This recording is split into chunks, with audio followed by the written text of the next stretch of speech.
بسم اللہ الرحمن الرحیم سبحان اللہ و بحمدہ سبحان اللہ العظیم صلی اللہ علیہ وآلہ وسلم۔ ناظرین کرام السلام علیکم۔ جنوبی ہند کی زمین پر 18ویں صدی کے اختتام کے قریب ایک عظیم معرکہ برپا ہوا۔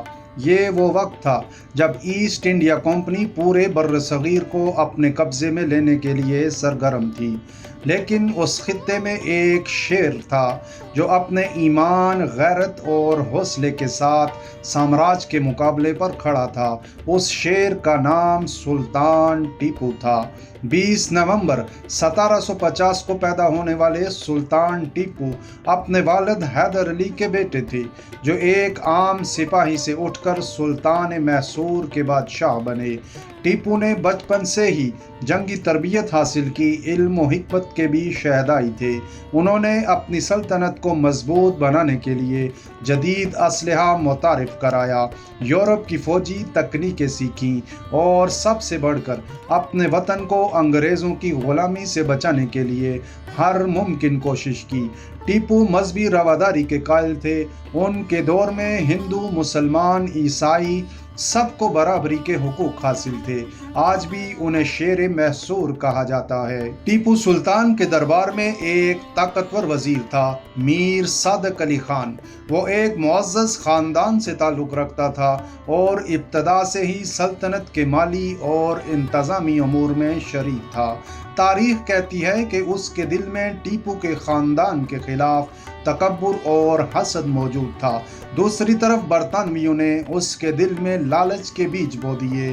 دولت، جاگیر اور منصب کے خواب نے اسے حق اور وفاداری کی راہ سے بھٹکا دیا۔ 1799 میں برطانوی فوج، نظام حیدرآباد اور مراٹھا افواج نے مل کر میسور پر حملہ کیا۔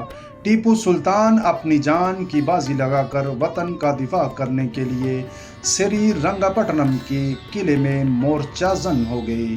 قلعہ مضبوط تھا، دریائے کاویری کے کنارے واقع یہ قلعہ صدیوں سے ناقابل تسخیر سمجھا جاتا تھا، لیکن اندرونی دشمنی نے بیرونی حملہ آوروں کو طاقت دی۔ 4 مئی 1799 کا دن تاریخ کے اوراق پر سیاہ دن بن گیا۔ برطانوی توپوں نے قلعے کی دیوار میں ایک شگاف کر دیا تھا۔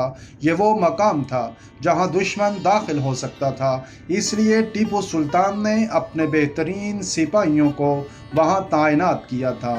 لیکن عین اس وقت میر صادق نے سپاہیوں کو واپسی کا حکم دیا۔ اس نے بہانہ بنایا کہ فوجیوں کو تنخواہیں دی جا رہی ہیں، اس لیے سب واپس آئیں۔ سپاہی حکم مان گئے، شگاف خالی ہو گیا۔ پھر میر صادق نے ایک رومال بلند کر کے انگریزوں کو حملے کا اشارہ دیا۔ دشمن فوج شگاف سے اندر گھس آئی۔ قلعے کے دروازے بھی بند کر دیے گئے تاکہ سلطان کو باہر نکلنے کا راستہ نہ مل سکے۔ جب ٹیپو سلطان کو خبر ملی کہ غداری ہو گئی ہے، انہوں نے خود اپنی تلوار سنبھالی۔ وہ اپنے چند وفادار سپاہیوں کے ساتھ دشمن پر ٹوٹ پڑے۔ گولیاں ان کے جسم کو چھلنی کر رہی تھیں، لیکن وہ پیچھے نہ ہٹے۔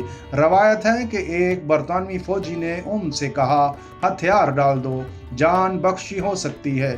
لیکن ٹیپو سلطان نے شیر کی طرح للکارتے ہوئے کہا، شیر کی ایک دن کی زندگی گیدڑ کی 100 سالہ زندگی سے بہتر ہے، اور لڑتے لڑتے جام شہادت نوش کر گئے۔ ان کی لاش قلعے کے دروازے کے پاس ملی۔ قلعہ فتح ہوا، برطانوی فوج نے میسور کو لوٹ لیا، لیکن میر صادق زیادہ دیر تک زندہ نہ رہا۔ غداری کے فوراً بعد ٹیپو کے وفادار فوجیوں نے میر صادق کی غداری بانپ لی اور اسے قتل کر دیا۔ وہ برطانویوں کا استقبال کرنے جا رہا تھا جب فوجیوں نے اس پر حملہ کر کے انجام تک پہنچایا۔ ٹیپو کے وفادار سپاہیوں نے غدار کو قتل کر دیا۔ اس کے خون سے زمین سرخ ہو گئی۔ اس کے بعد برطانویوں نے میسور کی سلطنت تقسیم کر دی اور وڈیار خاندان کو تخت پر بٹھا دیا۔ میر صادق کی غداری حقیقت ہے۔